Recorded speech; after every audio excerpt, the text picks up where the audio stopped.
Have a wonderful day everyone! Welcome back to my channel! Ngayon ay pag-uusapan pa rin natin ang tungkol sa aming visit o vacation sa Bali, Indonesia.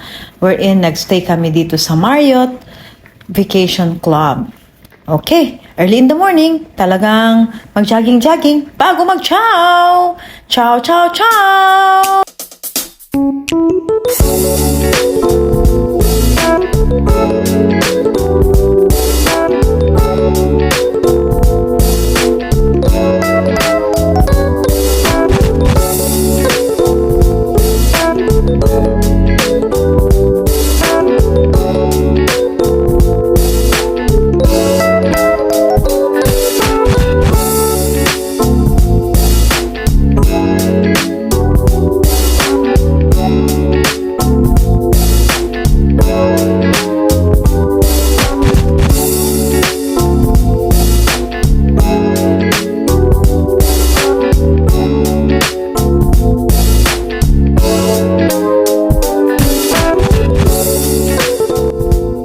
Dito sa Backstage Restaurant ang breakfast for free every day. Open ito from 6 o'clock to 10 o'clock a.m.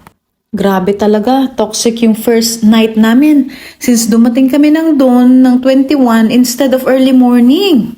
O diba? Lugi kami. This is because of the delayed flight ng Cebu Pacific. Kaya naman ngayon, wala kaming masyadong pahinga. But we have to wake up early because we have our scheduled day tour. 6 a.m. andito na kami sa resto. Kasi 7 a.m. andyan na yung tour guide. As you can see, kami pa lang ang tao dito sa restaurant. Pero willing naman silang balutin yung mga food para dalhin na lang daw namin habang we are on the tour. Pero grabe naman yan, no? Magpabalot ka ng pagkain. So, hindi na lang kung ano na lang yung nakain namin during that time. Hanggang dun lang, no? Anyway, may next day pa naman. Kagaya nito, next day na ito. Feel na namin talaga. Marami na kaming nakain. Na-enjoy na namin yung kanilang food. As if yung food nila, of course, until 10 a.m. yan. So, hindi na kami nakakapag-lunch. Merienda na lang yan. And nagdi-dinner na lang kami. The restaurant also serve dinner. So, dito na kami kasi maraming choices eh. May mga other restaurant din, like Mediterranean Resto at iba pa. And may mga bars din at night, near sa restaurant at bar near sa swimming pool. And of course, dun sa reception area, may mga food din doon. Pwedeng mag-serve din, pwede ka din mag-order doon and i-serve nila while you are staying there sa kanilang waiting area or reception area.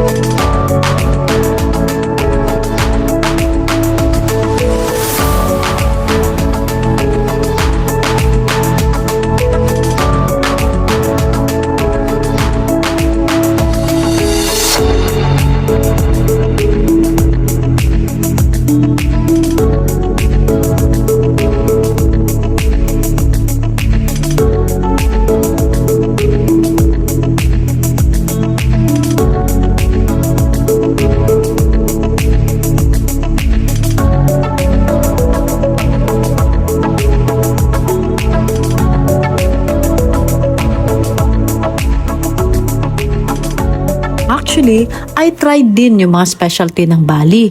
They serve it on your table eh. Then, pinopromote nila sa'yo, sinasabi nila yung mga ingredients and paano ito ginawa, and then ipapatikim talaga sa'yo. Yummy din naman. Medyo maanghang talaga ang type of food din nila. Alam nyo, pag ganito kadami ang nakikita nating food, hindi natin alam kung ano talaga ang uunahin nating kainin. Ako, yung mga new in my eyes, tinitikman ko talaga sila konti-konti lang. Then, pipiliin ko na yung gusto kong diet. I really love vegetables. At mga iba't ibang luto ng egg. Gustong-gusto ko talaga yan. Ang dami kasing nagagawa sa egg na yan eh. Ang yayami din. Nilalagyan nila ng iba't ibang vegetables din yan. And syempre, may mga meat din. Pero konti nga lang.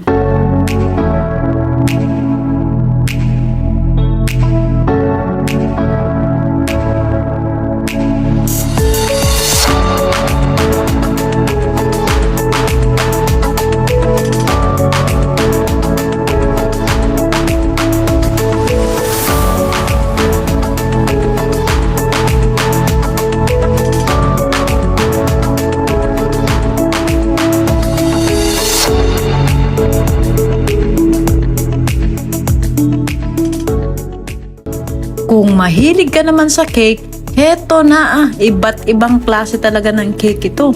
Magsawa ka kung ano ang gusto mong kukunin dyan. Magsawa ka talaga, promise. Pag inuna mo tong kainin, for sure, hindi ka na makakakain sa sobrang tamis. Yummy din. Sa akin, mga 1 or 2 lang siguro ang kinain ko dito.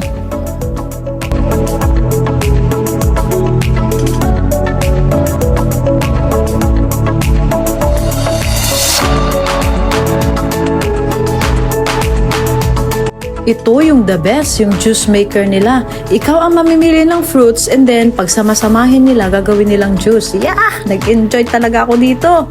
As if, nag-experiment ako kung ano-ano yung pinagsama-sama ko ng mga prutas. Masarap naman.